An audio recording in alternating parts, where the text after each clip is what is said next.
I can't believe I got to see a new season of Dexter after all this time. I can't believe I wanted to see a new season of Dexter. Hi guys, I'm Keegs, and today we're going to be talking about the new season, or new series, of Dexter New Blood. Now, if you haven't seen my really quick review of this, you can click up here if you don't want a longer review, because I think this one's going to take a while. But we are going to start off with a spoiler-free portion, and then work our way into a spoiler discussion where we can really talk about this. So let's talk Dexter.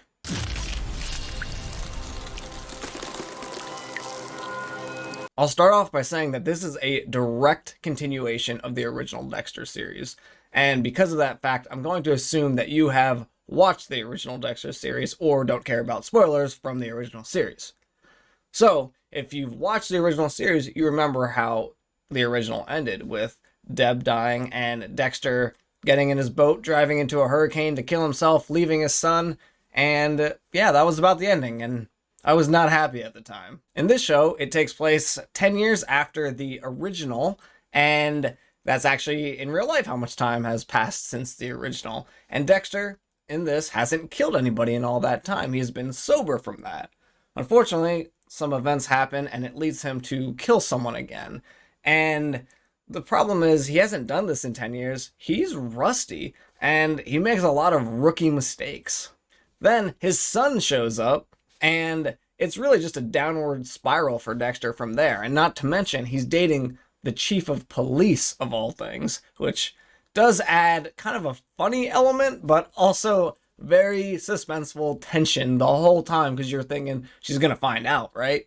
I actually really enjoyed this series, and I thought it was a really fitting next installment of where Dexter would go. He had his inner monologue that's still talking to him, telling him things, and it was hilarious and always sarcastic, so that was really fun to watch. And even from the opening with the title sequence, and it started off bloody in every episode, that just the title, the ice blood seeped into it. I thought that was just a really cool, interesting thing, and every episode you're like, you see that blood come on the title screen and you think, oh my god, it's just getting worse. His son is really interesting, and the whole time you're kind of thinking, is he a serial killer because of who his dad is? Is that even hereditary? I don't know. I didn't go into the season with a ton of prior knowledge of what this was going to be about, but I did not expect the entire thing to be about him and his son. I thought it was going to be Dexter doing his Dexter thing, but it's really about Dexter and his son. And Dexter even says at one point in this series that he is an evolving monster, and I think it's very evident that he's evolving, and he's forming different kind of relationships that he's formed previously, and he actually does care about his son, which is a step for him in a different direction. I thought it was a great way to show the human complexities, and everything's not black and white, and you can't just say, oh, he's a psychopath, so he doesn't feel anything and never will. People are constantly changing and evolving, and Dexter is no different. But I'm going to get into that a little bit more in the spoiler sides, because I have some specific examples I want to show to demonstrate that exact thing that I'm trying to say. The villain in this season was pretty good. He had a story reason for being there. Probably not the best villain ever, probably not the worst.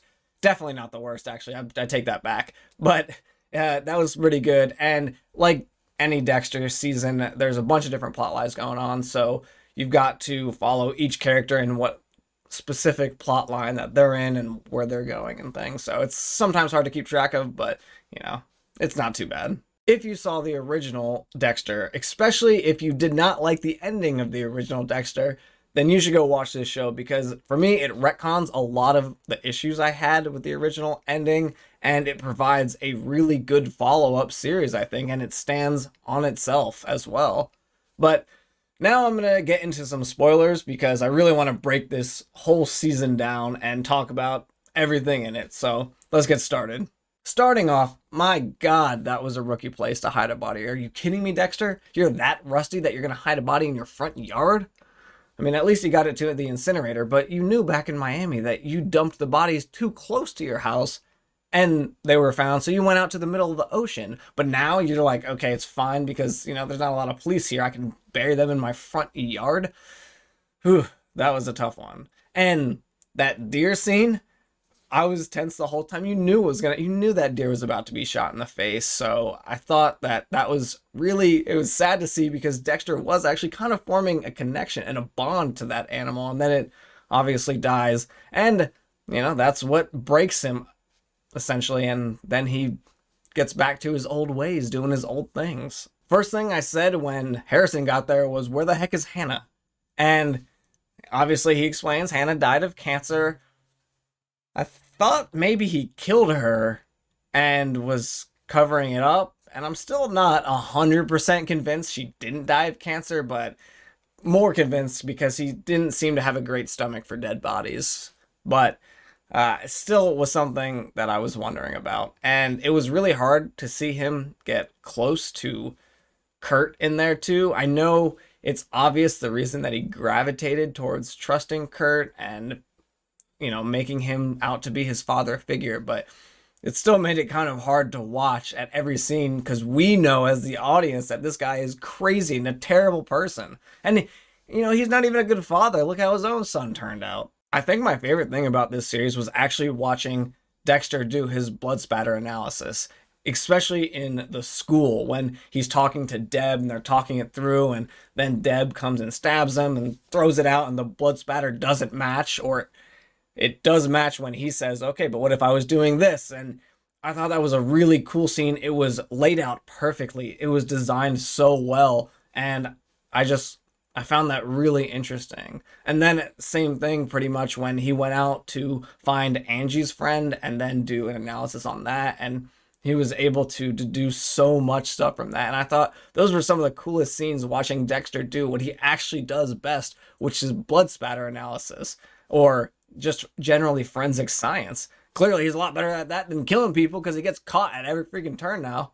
Speaking of Deb, she did a fantastic job in this role, and I was so glad to see her back. It makes perfect sense that she is now the person in Dexter's head because obviously after her dying, he feels like it's her fault. Now she's constantly in his head, and she showed a wide range of emotions. She was all over the place, happy, sad, angry, and it was really interesting to see. And I think it was a really good thing to see because that isn't really Deb. That's Dexter's mind speaking. And because that's Dexter's mind, that person has emotions. And I think that's literally how Dexter detaches himself from his emotions. He literally thinks of them as a separate person that he can ignore when he wants to. I did think it was weird when Dexter went to go kill the drug dealer, especially the second drug dealer, because the cops are headed there right away, and it just seemed like you normally wait for them to get apprehended by the law, and then once the law fails, then you go and kill them, but not before, because the cops are on their way. It seems like a great way to get caught. Like I said, rusty. Now I said that I'd elaborate on the complexities of the characters that you couldn't completely define, and they weren't black and white characters. And I think it's very clear because Dexter cares about his son. Sure, he was fond of other people before, but he actually loves his son, and he would do anything for his son. And most importantly, he put himself behind his son, or he put his son ahead of himself because he let his son kill him at the end. And it was really sad to see that entire sequence go down, but it was a perfect ending for Dexter because it is shown that he has finally evolved as a person enough to, one, care for someone, and two, do the right thing and not just look out for himself. So I thought it was the perfect way to end Dexter because it showed that he actually did evolve and changed into at least a slightly better person who had a slightly larger conscience, I guess. Not much larger, but slightly larger. I think that Harrison and Dexter were like the yin and yang of each other too. Obviously, Dexter is mostly evil with a little bit of good in there, and Harrison is mostly good with a little bit of dark tendencies in there, right? He broke someone's arm, and more importantly, he slashed that kid's leg just to see what it felt like, which is kind of towards the serial killer tendencies, but I don't think at the end of the day he is a serial killer. He's just an angry teen. And I think that's important to know, like, show the duality of the two. The one thing that I found really weird in this series was when Kurt abducted the one girl and she did not play to his rules. She tried to fight back. She wouldn't go and run. He had to go get her. And then she ran at him instead of running out into the field. And this threw him off. He had to end up shooting her in the front yard. And I thought that that was going to mean something and that was going to lead up to his eventual capture. But nope, it was really no different than any of the other girls that he captured, other than the fact that he didn't get a framer, I guess. But I just don't really understand why they showed us that particular one, because it didn't really add anything. He's still killing girls and getting away with it pretty, like, cleanly. Also, I don't know how Kurt got Molly.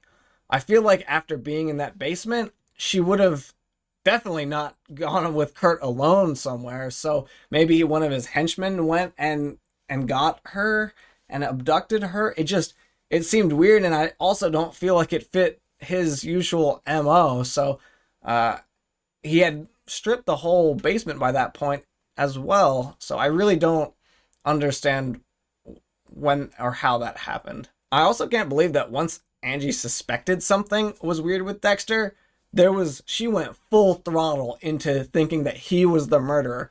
Sure, she went and looked for, proof and stuff, but well before she had any proof, she knew it was him. And I guess the writers were saying that her instincts are just so good that once she has something in her mind, she'll never let go. But I thought it was weird that she didn't have any doubts at all after this person you've been seeing for a long time. But I guess you did learn that he lied about his name. He was, a blood spatter forensic scientist back in Miami. So, maybe your trust was already so broken that it was easy to jump to that conclusion. But it seems hard to immediately put those pieces together. And before they're even really together, you already are 100% sure. I'm also really surprised at how fast Logan turned on Dexter. I mean, maybe he just really trusts Angie, but it seems like he didn't have any proof, and he definitely doesn't have the instincts that Angie had. So I thought there would have been a little more like, hey, maybe this isn't the right guy. Like, you're doing something crazy here. You're going all out for this weird hunch. So, but he was like hating Dexter at the end of that episode there. Obviously, he didn't deserve to die, and it was sad to see that he died there because he was, a good guy. He was a wrestling coach. He cared for the kids and things. So that was really sad to see. But I also found it weird that Dexter ran at all. I mean, the evidence against him was circumstantial at best. I don't think there's any way a jury would have ever convicted that. It would seem really, really unlikely, especially because they don't have any bodies. And if you don't have any bodies, it's hard to prove that he murdered someone, especially someone that he had little to no connection with. So I thought it was weird for him to run at all. I figured he just would have waited it out because, I mean, maybe the whole thing was he knows Angie and he knows that eventually she would find some kind of proof or something, but I didn't think there was a lot left to go on there. I know this is probably my longest review yet, so there's really only one more thing that I wanted to say about this, which was the very end when Angie told Harrison to run. It seemed kind of weird to me. For someone that's so law-abiding, I would have thought she would have said, it's okay, Harrison, go back, we'll sort this out later. But she just told him to leave and never come back. That seemed, honestly, a little bit harsh, especially for Harrison, because he has nowhere to go. He's essentially an orphan now. And it seemed like a weird thing for her to say, especially for someone who was all about the law and everything. And now that Dexter was dead, I feel like there could have been some leeway granted in there. But I don't know. Maybe someone else can explain to me what was going through her head. So if there was another season, do you think Harrison would start to be a serial killer as well and only take out bad guys and never harm any good guys? Or do you think he's just going to be a good guy from here on out and an upstanding citizen? I don't know. Let me know down in the comments what you think, though. I'm Keegs, and I'll talk to you later.